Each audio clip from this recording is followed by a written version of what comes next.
All right, welcome back. Sent another interesting product by my friends at Banggood. Not 100% sure what to make of this, but I'll let you be the judge.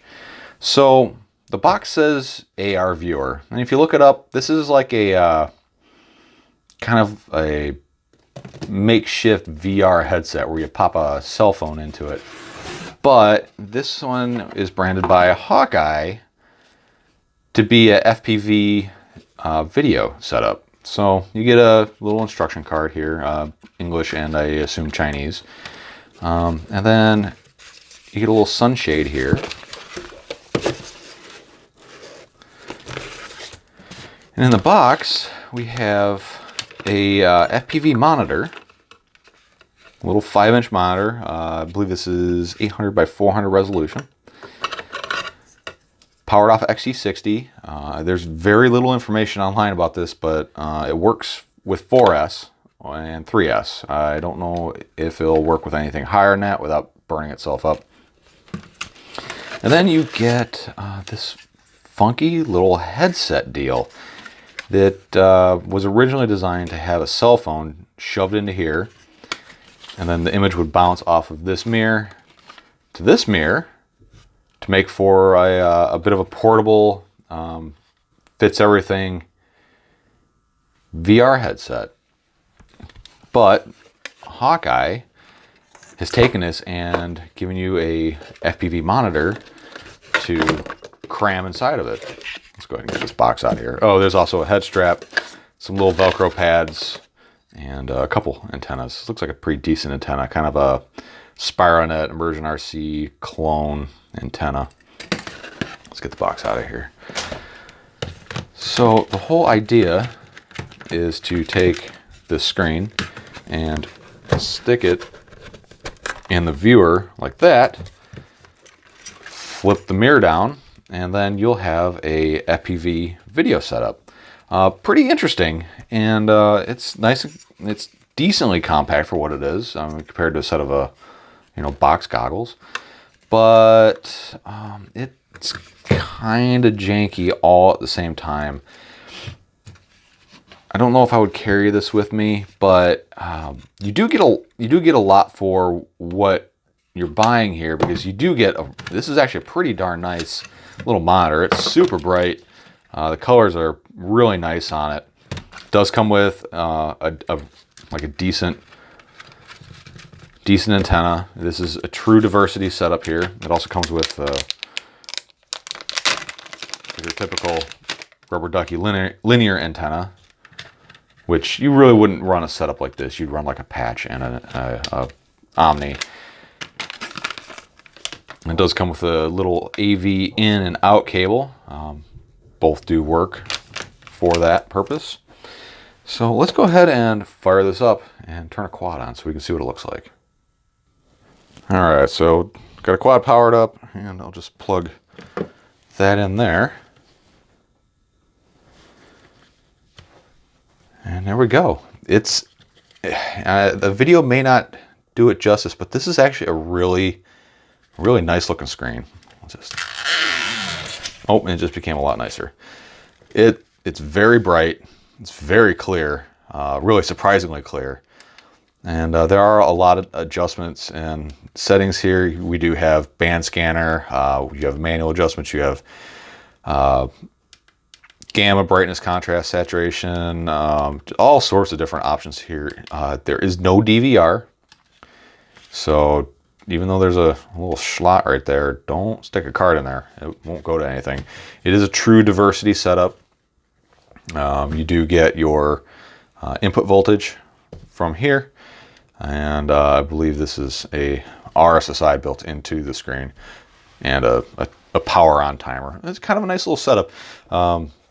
Decently clear. I'm actually very surprised how clear this is. I would say this would be a pretty darn good little bench unit, other than the fact that it doesn't have its own self-contained LiPo. But you can't have everything. And for the price, you do get quite a bit. So let me go ahead and stuff this into the enclosure. Kind of give you an idea what that's like. Now it is extremely tight, and kind of a finicky fit. You got to pretty much get it centered perfectly, otherwise it kind of falls off to the edge. So we got that kind of in there, like, plug this in like, and then we'll go ahead and flip the screen down here.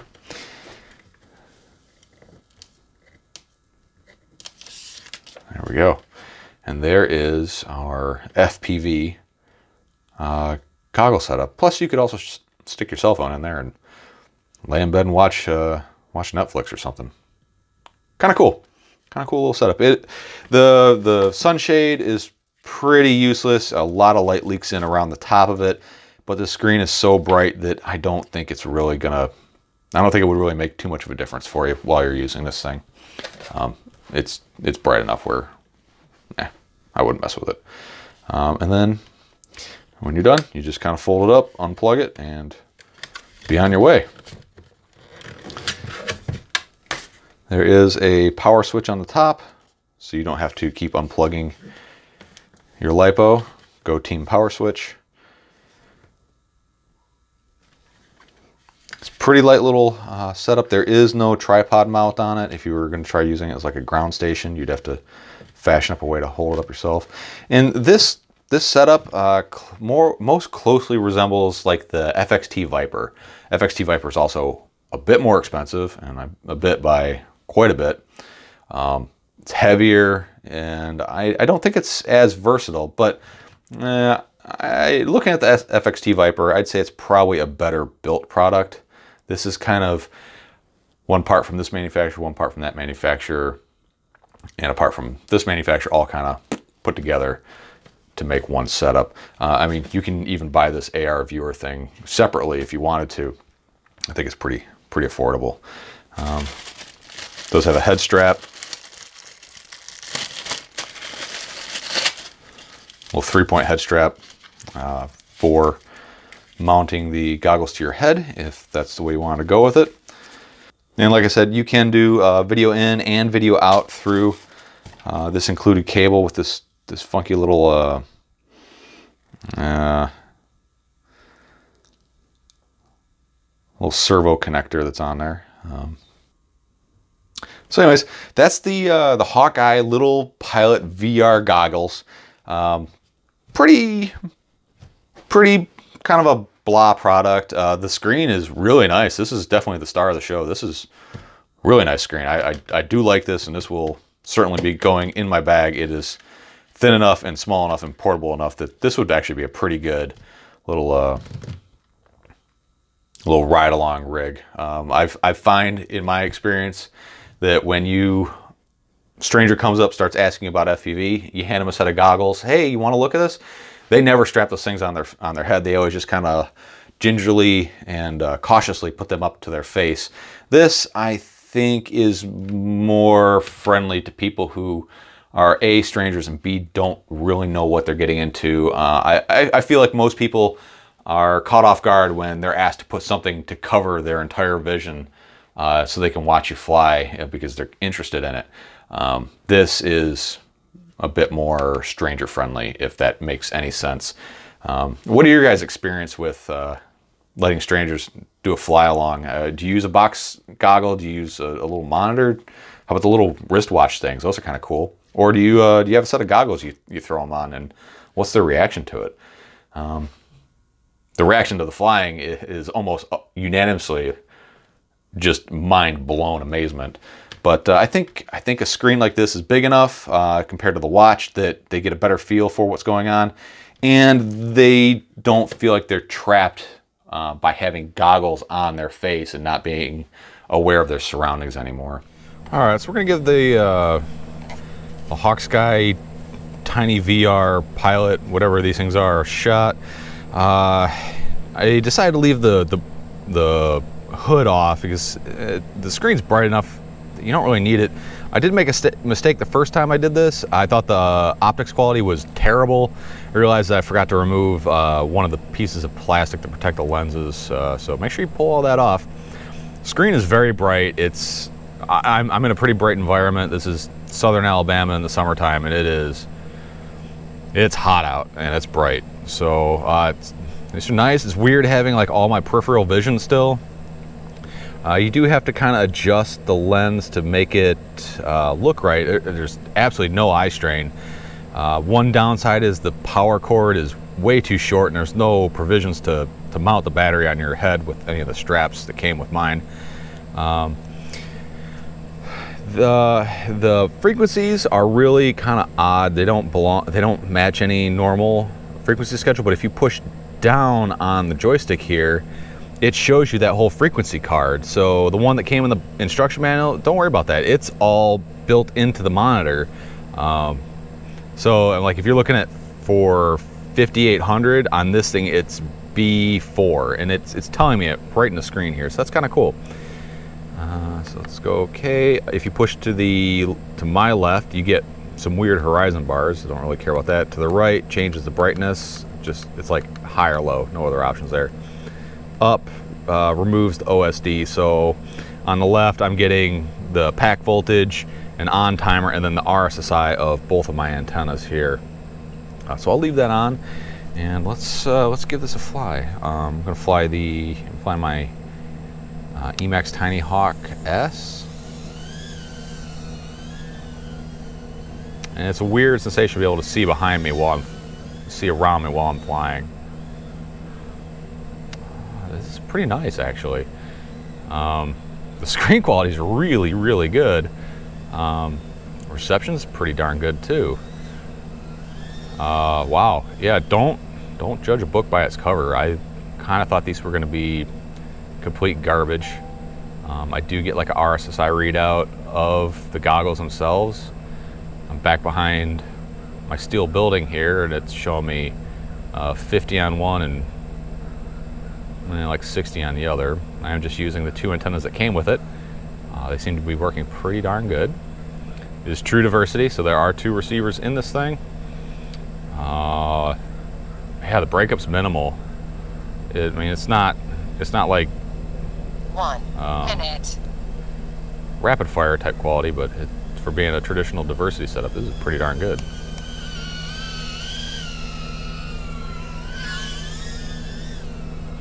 It's weird. I saw it in the corner of my eye, and it kind of messed me up. That's really odd.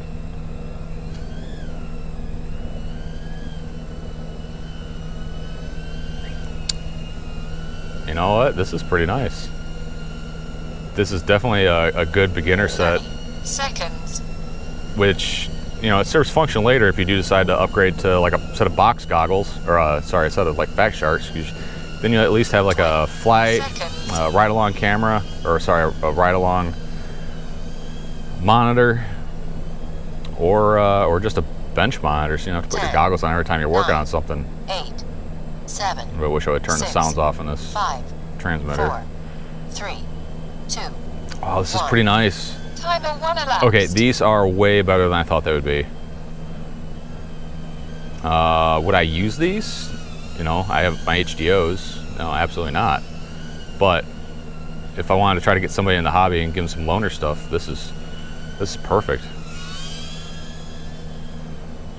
There's no eye strain at all. I don't feel like I'm going cross-eyed like I have with some other box-style goggles. These are pretty darn nice. Imagine if you wore glasses, these would be really good too. There's no obstruction. Very impressed. This is really nice. This is definitely a winning product. Highly recommend this. This is great. There's a few things they could refine, it'd be nice if the monitor had like a built-in power supply. I don't really like the idea of this battery cable hanging. I had to use a bunch of extensions to get it someplace where it wasn't dangling. And the barrel connector looks, it is awfully thin. I got a feeling that is going to be the first thing to fail on these. But yeah, really nice, really high quality screen.